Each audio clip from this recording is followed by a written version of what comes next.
आप सबका to academy में स्वागत करते हैं। आशा करते हैं आप लोग बहुत अच्छे होंगे और आप लोगों की तैयारी वीडियो भी बहुत जबरदस्त तरीके से चल रही होगी। आज हम टेस्ट नंबर 10 लाए हैं। आप इसको टेस्ट दीजिए और चेक कीजिए कि आप कितना नंबर लाते हो इसमें। ठीक है, 50 क्वेश्चन का पूरा कम्बो का पैक है ये। हिस्ट्री के भी हैं, प्लस जियोग्राफी के भी हैं, प्लस पॉलिटिक्स के भी हैं, प्लस कंप्यूटर के भी हैं, प्लस साइंस के भी हैं, प्लस यूपी स्पेशल भी है, यूपी जीके भी है। आपके सारे क्वेश्चन जो मॉडल पेपर होते हैं पूरा एक कम्बो पैक है। आइए अब इसको सॉल्व करते हैं बिना देर किए। तो फास्ट रिवीजन होगा, बस आपको अपना टेस्ट चेक करना है कितना नंबर पाते हो, बस ये आप कमेंट बॉक्स में करना। ठीक है, और देखना है आपका कितना सही होता है। तो हमारा पहला क्वेश्चन क्या कह रहा है, निम्नलिखित में से किनके बीच तक्षशिला शहर है? तो ये सिंधु और झेलम नदी के बीच में है, स्थित है। पहला ऑप्शन ये है। भारत में नवपाषाण काल गुफा चित्रकारी कहाँ से मिलती है? तो ये आपको कहाँ से मिलती है? तो ये आपको मिलती है भीमबेटका से। भीमबेटका बता सकते हैं किस राज्य में पड़ेगा? भीमबेटका आपको एमपी में मिलेगा। ठीक है, एमपी में। किसके शासन काल में इब्न तूता भारत आया था? इब्न तूता किसके शासन काल में आया था? तो मोहम्मद बिन तुगलक के शासन काल में आया था। मोहम्मद बिन तुगलक के, और इसने बहुत अच्छी पुस्तक लिखी थी, रेहला। बुक का नाम भी कभी कभी पूछ लेता है, रेहला। ठीक है, तो आप इस बात का ध्यान रखिएगा। ठीक है, रेहला। भक्ति आंदोलन को उत्तर भारत में लाने का श्रेय किससे जाता है? तो ये सभी को पता होगा, रामानंद को जाता है। ठीक है, रामानंद। ये बता सकते हैं रामानंद। देखिए, एक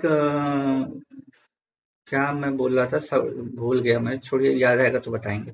अगला क्वेश्चन है, 10वें या आखिरी सिख गुरु कौन थे? तो 10वें और आखिरी सिख गुरु गुरु गोविंद सिंह थे। ठीक है, 10वें गुरु कौन थे? और लास्ट वाले भी थे, ऑप्शन नंबर डी। अब देख लीजिए, क्वेश्चन का लेवल ही देख के समझ में आ गया होगा कि हाँ, ऐसे ही क्वेश्चन यूपी ट्रिपल एससी बार बार एग्जामों में पूछता है। ठीक है, आइए अगले क्वेश्चन पे चलते हैं। छठा क्वेश्चन क्या कह रहा है, निम्नलिखित में से कौन से महत्वपूर्ण व्यक्ति ने सभी तीनों गोल मेज सम्मेलन में भाग लिया था? तो बी आर अम्बेडकर साहब थे। ठीक है, 1927 में महाराष्ट्र में महान सत्याग्रह किसने आरंभ किया था? तो महान सत्याग्रह आंदोलन आपको दलितों के पानी के लिए उपयोग के लिए डॉक्टर भीमराव अंबेडकर जी ने किया था। ठीक है, किस निम्नलिखित में से किस नेता को नेताजी कहा जाता है? तो सभी को पता होगा, सुभाष चंद्र बोस को कहा जाता है नेताजी। ठीक है, अगला क्वेश्चन, हमारे संविधान के भाग 3 सोपानों में पंचायत भाग में 3 सोपानों बनाने की परिकल्पना की गई थी। तो ये आपको सभी को पता होगा, ऑप्शन नंबर ए जाएगा, भाग 9। ठीक है, भाग 9। भारतीय संविधान को क्या माना गया है? भारतीय संविधान को क्या माना गया है? तो भारतीय संविधान को रूप विधान में संघीय भावनाओं में एकात्मक माना गया है। ठीक है, आइए अगले क्वेश्चन पे चलते हैं। अंतर्राष्ट्रीय शांति सुरक्षा को बढ़ावा देने के प्रावधान को भारतीय संविधान के किसके एक भाग में? तो राज्य के नीति निर्देशक तत्व अनुच्छेद, आप सभी को पता होगा, 51 में ये बात कही गई है। ठीक है, 51 में अंतर्राष्ट्रीय शांति और सुरक्षा को बढ़ावा देने वाली बात कही गई है। संविधान का अनुच्छेद 324 से 340 के किस पहलू से संबंधित है? 326, तो ये आप सभी को पता होगा, चुनाव की बात की गई है, चुनाव की बात की गई है। ठीक है, 324 देश में स्वतंत्र और निष्पक्ष चुनाव की बात की गई है। 13 है, कौन सा एक भारतीय कृषि का मुख्य विशेषता नहीं है? यह मानसून पर निर्भर है, बिल्कुल है। ठीक है, यह मानसून पर निर्भर है। कृषि पर जनसंख्या का दबाव है, बिल्कुल है। यह निर्वात कृषि, इसके औद्योगिक फसलों की प्रधानता है, नहीं, ये ही गलत होगा, ऑप्शन नंबर डी। नहीं बोला है ना, तो ऑप्शन नंबर डी हो जाएगा। 114 पे आते हैं। 14 क्या कह रहा है, केंद्रीय कपास अनुसंधान कहाँ है? भारतीय कपास अनुसंधान, तो ये नागपुर में है। कहाँ पे? नागपुर में है। निम्नलिखित में कौन सी झील मणिपुर में है? तो लोकटक झील, सभी को पता होना चाहिए, लोकटक झील। ठीक, मणिपुर में है लोकटक झील। चलिए आगे आते हैं। हवाई ज्वालामुखी निम्नलिखित में से किसका उदाहरण है? तो ये किसका उदाहरण है? ढाल ज्वालामुखी का। हवाई द्वीप ढाल ज्वालामुखी का है। ठीक है, ढाल ज्वालामुखी का है। आगे क्वेश्चन पे आते हैं। निम्नलिखित में से कौन सा टेक्टोनिक प्लेट के मूवमेंट या शिफ्ट के कारण होत या जहां में टेक्टोनिक प्लेटें मिलती हैं उसे क्या कहते हैं? तो ऑप्शन नंबर डी कहते हैं, उससे भूकंप मिलते। ठीक है, भूकंप।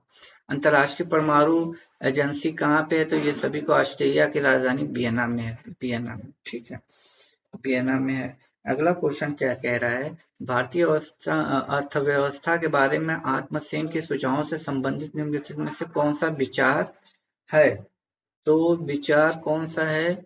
इससे वस्तु उन्मुख होना चाहिए, इससे जन उन्मुख होना चाहिए। हाँ, ये तो सही है। सबसे अधिक निर्धन व्यक्ति की आर्थिक सुरक्षा होनी चाहिए, ये भी। विश्व अर्थव्यवस्था में इनके एकीकरण के साथ राष्ट्रीय बचाव होना चाहिए, ये भी सही है। मतलब ऑप्शन नंबर बी जाएगा, 119 का ऑप्शन नंबर बी चला जाएगा। आइए अगला क्वेश्चन चलते हैं। सामानों के वर्गीकरण के लिए प्रयोग में होने वाली सामर्थ्य, वस्तुओं, विवरण और कोडिंग प्रणाली निम्नलिखित के लिए किसके लाभकारी होती हैं? तो ये होती है ऑप्शन नंबर सी, सीमा शुल्क, उत्पाद शुल्क के सामानों के वर्गीकरण। लेखांकन के सिद्धांत के अनुसार व्यवसाय बना रहेगा, काम करता रहेगा, कोई अंतिम निर्धारण तिथि नहीं है। तो इसका ऑप्शन हो जाएगा ऑप्शन नंबर सी, सुनाम प्रतिष्ठान। ठीक है। उत्तर प्रदेश का कौन सा जिला उत्तर प्रदेश और बिहार सीमा पर स्थित है? तो आपको पता होगा उत्तर प्रदेश और 6 जिले लगते हैं बिहार से। तो देखिए, पहला जिला तो महाराजगंज, देवरिया कहीं दिया है, लिख देता हूं मैं, महाराजगंज, ये पहला है। दूसरा आपका देवरिया हो जाएगा, देवरिया। तीसरा आपका हो जाता है बलिया, गाजीपुर, बलिया। चौथा आपका गाजीपुर, चौथा गाजीपुर, चंदौली, सोनभद्र, चंदौली, लास्ट है सोनभद्र। तो कौन सा इसमें ऑप्शन दिया है? बलिया दिया है, लगा सकते हैं। निम्नलिखित में कौन सी फसल उत्तर प्रदेश में आमतौर पर या व्यापक रूप से उगाई नहीं जाती? नहीं की बात कर रहा है, तो नहीं की बात की है तो कपास ही है। कपास नहीं हुआ है। आंवले का सर्वाधिक उत्पादन प्रतापगढ़ में होता है, ये यूपी स्पेशल से है। देखिए अगला क्वेश्चन है, तो પછી उत्तर प्रदेश का लखनऊ शहर निम्नलिखित में से किस हथकरघा या हैंडलूम उत्पादन के लिए जाना जाता है या चिकन कारीगरी के लिए जाना जाता है? लखनऊ की बात किया है दोस्तों। ठीक है। उत्तर प्रदेश में प्रमुख रेल इंजन संयंत्र कहाँ पे है? तो ये मुगलसराय, वाराणसी। भव्य जैन सपूत के अवशेषों की कंकाली टीला के पास खोद करके निकाला गया, जो कि एक स्थित है। तो कहाँ पे स्थित है बता सकते हैं आप? ऑप्शन नंबर सी, मथुरा में। प्राचीन पुरुषों द्वारा चाक से बनाए गए चित्र या गहरे लाल रंग से बनाए गए चित्र उत्तर प्रदेश के जिले में सर्वाधिक में तो ये मिर्जापुर में पाए जाते हैं। 28 का मिर्जापुर सबसे ज्यादा हो जाएगा। ठीक है। आइए अगला क्वेश्चन। अब देखिए कंप्यूटर का क्वेश्चन आ गया। अंडू फंक्शन का शॉर्ट का पूछा है, तो इसका शॉर्ट की पूछा है तो कंट्रोल प्लस जेड हो जाएगा। कंप्यूटर प्रणाली में प्रोग्रामिंग भाषा नहीं है। कोबोल भी है प्रोग्रामिंग भाषा आपका, फ्रोटान भी है, फास्कल भी है, लोटस नहीं है, ये प्रोग्रामिंग भाषा नहीं है। ठीक है, ये प्रोग्रामिंग भाषा नहीं है, तो ऑप्शन नंबर डी। कंप्यूटर में इनपुट डिवाइस का उदाहरण नहीं है, इनपुट डिवाइस का उदाहरण नहीं है। तो इनपुट डिवाइस देखिए, कीबोर्ड हुआ, माउस हुआ, स्कैनर हुआ, ठीक है, ये सब इनपुट डिवाइस के उदाहरण है। ठीक है, लेकिन प्रिंटर आपका आउटपुट डिवाइस है। ठीक है, प्रिंटर आपका आउटपुट है। कंप्यूटर में एलयू का तात्पर्य मतलब फुल फॉर्म पूछा गया, arithmetical logic unit. Option number A हो जाएगा। निम्नलिखित में से सुलिमित नहीं है, नहीं पे ध्यान दीजिएगा। तो आपका हो जाएगा एमएस वर्ड डॉक्स, ठीक है, एमएस एक्सेल, ये भी इसका है, एमएस पेंट, जेपी है, पीपीटी नहीं होगा, ये नहीं होगा। ठीक है, तो यही हो जाएगा। अगला क्वेश्चन क्या है? भारतीय रासायनिक प्रौद्योगिकी संस्थान Indian institute of chemical technology कहाँ स्थित है? तो ये कहाँ पे स्थित है? हैदराबाद में स्थित है। आइए अगले क्वेश्चन पे चलते हैं। देखिए सुपर फास्ट टेस्ट है, बस टेस्ट दीजिए और चेक कीजिए कि आपका कितना सही हो रहा है। जेट इंजन, साइंस के अब क्वेश्चन चालू हो गए। जेट इंजन किस घटना के आधार पर, तो रेखी संवेग संरक्षण पर यह काम करता है, सभी को पता होना चाहिए। धावन सोडा या धावक सोडा किसका उदाहरण है? तो यह आपका चला जाएगा option number B, sodium carbonate. Sodium carbonate का रासायनिक सूत्र क्या होता है? Na2 CO3। ठीक है। निम्नलिखित में से कौन से उद्योग वॉशिंग सोडा का प्रयोग नहीं करता है? नहीं करता है तो ये हो जाएगा ऑप्शन नंबर रासायनिक उद्योगों के ऑक्सीडेशन, यही डी ऑप्शन है। ठीक है। 138 का देख लेते हैं क्या करें, मिलान करना है तो इसका हो जाएगा आठ। ओटाइसी, ओटाइसी का होता है कान, यानी ये 2 चला जाएगा। एनसेफेलाइटिस का हो जाएगा दिमाग 4। लेरियागाइटिन, लेरियागाइटिन का गला हो जाता है 1। हेपेटाइटिस, हेपेटाइटिस का हो जाएगा यकृति। ठीक है, तो ये आपका हो जाएगा ऑप्शन नंबर डी। आगे चलते हैं। हमारे भोजन आहार का प्रोटीन गठन मुख्य रूप से किसके लिए उत्तरदायित्व होता है?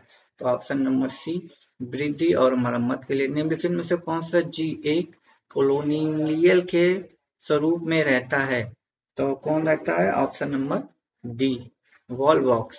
अब देखिए यहाँ से करंट अफेयर आपके 10 क्वेश्चन है। जून 2022 में राष्ट्रमंडल में शासन अध्यक्षों की 26वीं बैठक कहाँ आयोजित की गई थी? तो ये कहाँ पर आयोजित की गई थी? तो ये रवांडा की राजधानी किगाली में की गई थी। भारत में कब से एकल उपयोग वाले प्लास्टिक को इस्तेमाल पर बंद कर दिया गया? तो 1 जुलाई 2022 से बंद कर दिया। प्रत्येक वर्ष राष्ट्रीय पंचायती दिवस कब मनाया जाता है? तो 24 अप्रैल को मनाया जाता है। सभी को पता होगा 24 अप्रैल को मनाया जाता है। कोई क्वेश्चन? 44 नंबर, मई 2022 में किसने नीति आयोग के नया उपाध्यक्ष पद का पदभार संभाला है? तो ये आपकी हैं डॉक्टर सुमन के बेरी।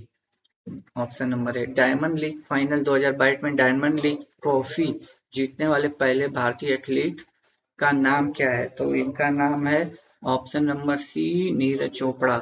किसे 18वीं उत्तर प्रदेश विधानसभा का अध्यक्ष चुना गया है? तो ये किसको चुना गया है विधानसभा का अध्यक्ष? तो इनको सतीश महाना को, सतीश महाना को। ठीक है। भारत की पहली स्टील स्केलेट रोड कहाँ, किस शहर में बनाई गई है? तो किस शहर में बनाई गई है? तो आपकी सूरत में बनाई गई है। मई 2022 में इंटरनेशनल बुकर पुरस्कार प्राइज 2022 किसने जीता था? गीतांजलि श्री ने जीता था। गीतांजलि श्री रेस समाधि के लिए जीता था। ठीक है। भारत में स्थापित पहला राष्ट्रीय उद्यान कौन था? तो जिम कॉर्बेट, जिम कॉर्बेट। पहले इसे हेली नेशनल पार्क के नाम से जाना जाता था। अगला क्वेश्चन, निम्नलिखित में कौन सा सागरी राष्ट्रीय उद्यान है?